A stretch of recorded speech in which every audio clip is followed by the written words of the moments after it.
¿Por qué Jesús murió por nosotros? Lo primero que más nos llama la atención es que Jesús tuviera que morir por todos nosotros, para salvarnos, y además sufriendo tanto como sufrió.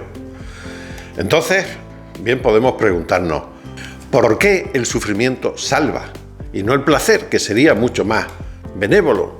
¿No? Esta es la típica pregunta que se haría un ateo o un agnóstico. Y por otra parte, ¿cómo es que el sufrimiento de unos salva a otros? Porque tenemos conocimiento que el padre Pío de Pietrelcina le dijo a una mujer que llevaba toda su vida enferma, cuando fue a visitarle, que aún debería sufrir la enfermedad 2 años más para redimir a sus hermanos que llevaban una vida de pecado. Esto es difícil de comprender. Pero todavía es más difícil de comprender y de asimilar que el sufrimiento de Jesús nos salvara a todo el género humano.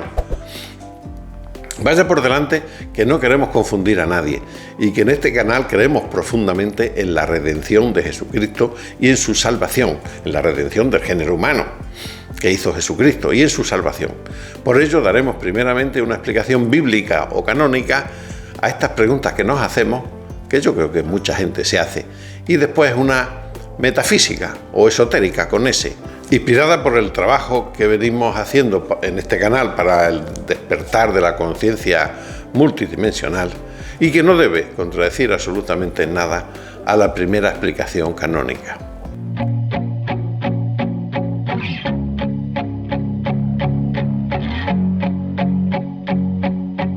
La explicación bíblica del sufrimiento es que se debe al pecado original y a la situación de caída del hombre al ser expulsado del paraíso. Así dice el Génesis en unos pasajes muy bien conocidos. De todos los árboles del jardín podrás comer, pero del árbol del conocimiento del bien y del mal no comerás, porque el día que comas de él morirás. Morirás. Y después sigue: por haber escuchado la voz de tu mujer y haber comido del árbol del que te prohibí comer, maldita sea la tierra por tu causa.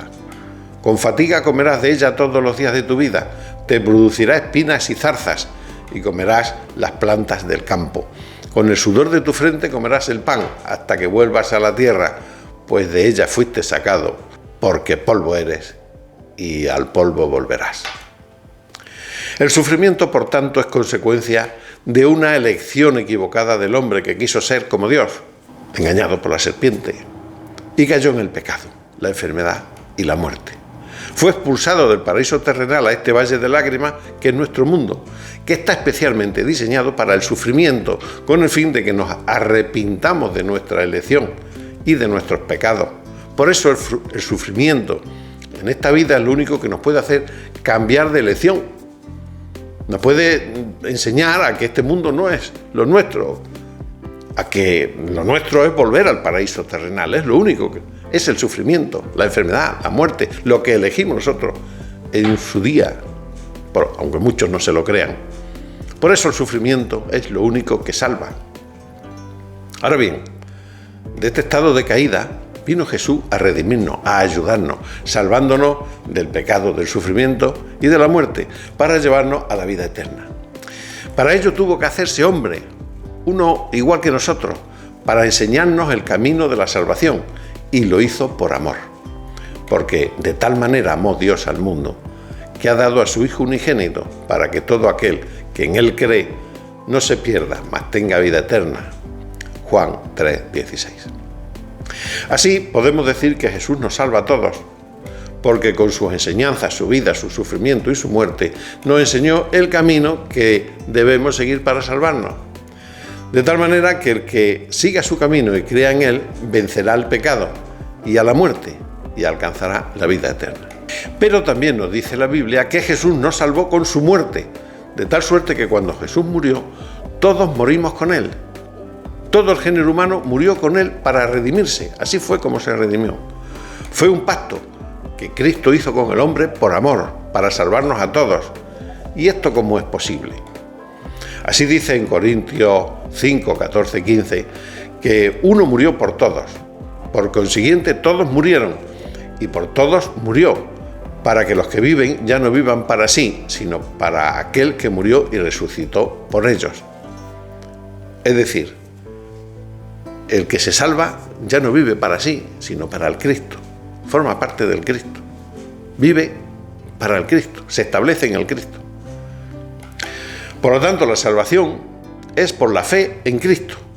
Hoy se puede ser salvo creyendo en Él y se puede decir, con Cristo estoy juntamente crucificado y ya no vivo yo, mas vive Cristo en mí. Y lo que ahora vivo en la carne lo vivo en la fe del Hijo de Dios, el cual me amó y se entregó a sí mismo por mí. Gálatas 2:20. ¿Vivimos en el espacio de 3 dimensiones o en un hiperespacio que aún no entendemos? ¿Cuál es el lugar adecuado para la existencia del ángel y de los extraterrestres?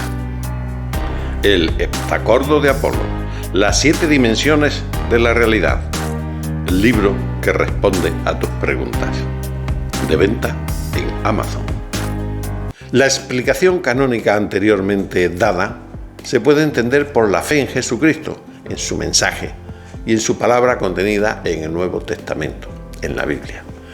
Pero también tiene una explicación metafísica, basada en la filosofía hermética e incluso en el sentido común, si éste se abriera a conceptos con los que aún los hombres no estamos familiarizados, como son el principio de integración universal y el del cuerpo místico de Cristo, que al final vienen a ser el mismo, ambos conocidos, pero no entendidos por la mayoría de la gente. El principio de integración nos dice que todo en el universo está integrado, que los seres de las dimensiones inferiores están integrados en los seres de las dimensiones superiores y que todos, a su vez, están integrados en el Ser Supremo, en el Uno, en Dios. Este es el secreto del cuerpo místico de Cristo. El ser humano tiene una conciencia egoica, la cual es la causa de su caída y de su sufrimiento. Se ha instalado en sí mismo, en su yo materialista y separado del universo y de los demás seres, y no es consciente de la situación de dependencia y de integración en el universo multidimensional. Sabe que él mismo está integrado por millones de seres unicelulares que conforman sus tejidos, sus órganos, sus miembros, su cuerpo en definitiva, pero también su mente y su consciencia, porque todos los seres que lo forman tienen sus pequeñas mentes primarias o vegetativas e incluso sus pequeñas conciencias y chispa divina, porque tienen vida. Aquí vemos un gráfico muy simplificado naturalmente. Así que podemos decir que el ser humano es un ser de seres, a imagen y semejanza de Dios, pero radicado en la tercera dimensión, física y materialmente. Sigamos. A un nivel superior se encuentran los ángeles. Y, oh sorpresa, resulta que también son seres integrados, seres de seres. ¿Pero de cuáles? Porque nosotros estábamos compuestos por nuestras células. ¿Y los ángeles por quién está compuesto? Pues por nosotros mismos y por nuestras células y por todo lo que hay debajo de sus dimensiones en la cual ellos habitan, entre ellos los hombres. Somos para ellos como nuestras células, órganos y miembros son para nosotros. Por eso nos guardan, nos custodian y cuidan de nosotros y de nuestra alma, porque si alguno de nosotros se descarría, es para ellos semejante a lo que un cáncer es para nosotros. Los podemos ubicar en la cuarta dimensión, al menos a los más cercanos.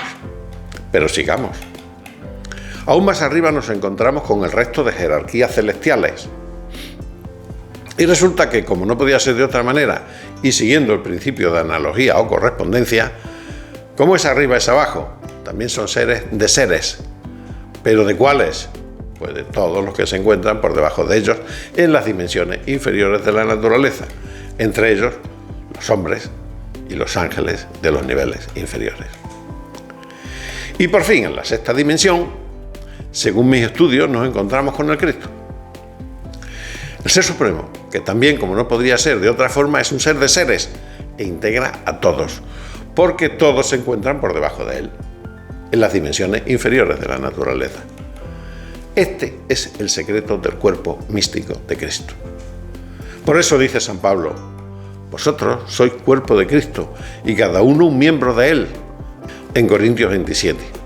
Y por eso pudo Jesús salvarnos, porque era el Cristo encarnado, y como Cristo nos integraba y nos integra a todos. Y cuando Él murió, todos morimos con Él, porque formábamos, aún sin saberlo, parte de Él. Jesucristo sabía lo que hacía. Con su muerte y sufrimiento libremente aceptado, pagó el precio del pecado original de todo el género humano.